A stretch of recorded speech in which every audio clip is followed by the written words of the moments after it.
Mag-unbox po tayo ng napakalaking box na ito. At ipapakita ko po sa inyo kung ano ang laman nito. Ayan.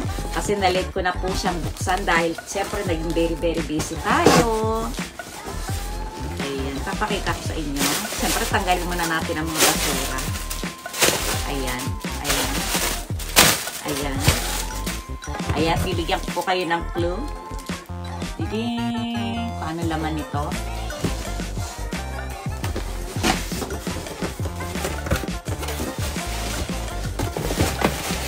At ang laman ay another box. Na ang laman niya ay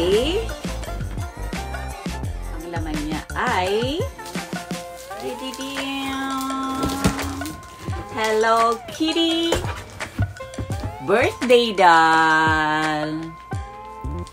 Baka po nalilito kayo, 49 years old pa lang po si Hello Kitty ha. Kaya lang umpisa na po ng celebration ng kanyang 50th anniversary. Kaya itong birthday doll na to, ito po ay kanyang pang 49th birthday. Iba pa po yung lalabas next year sa kanyang 50th anniversary.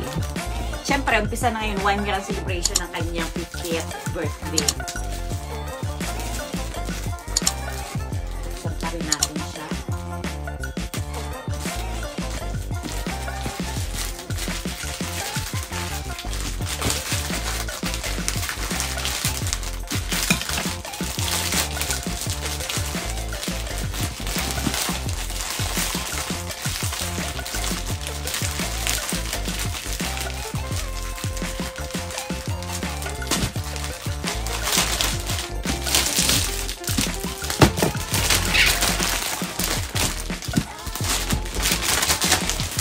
Ayaw lumabas ni Kitty.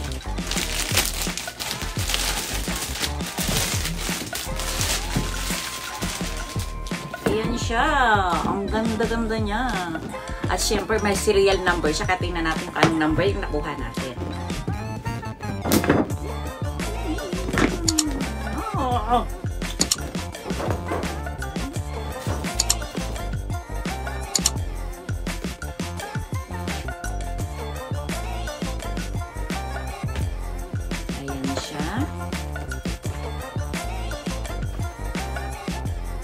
At ang kanyang number ay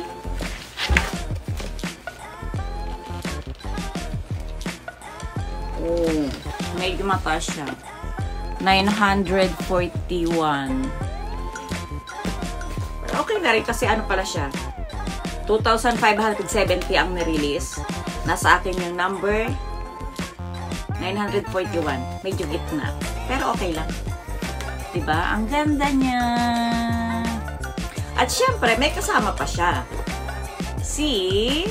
Ay, hindi pala na yung mini. Yung maliit na lang na Kitty Chow. Sandali lang. At syempre, may kasama po siya. Ayan, yung keychain, yung flash na Hello Kitty birthday doll din na maliit. Kaya lang, hindi ko na po nabili si mini. Hindi na ako umabot. Na out of stock kaagad siya. At yung broochie, yung panlagay sa damit. May parbibili po yan sa likod. Ayan, si Hello Kitty.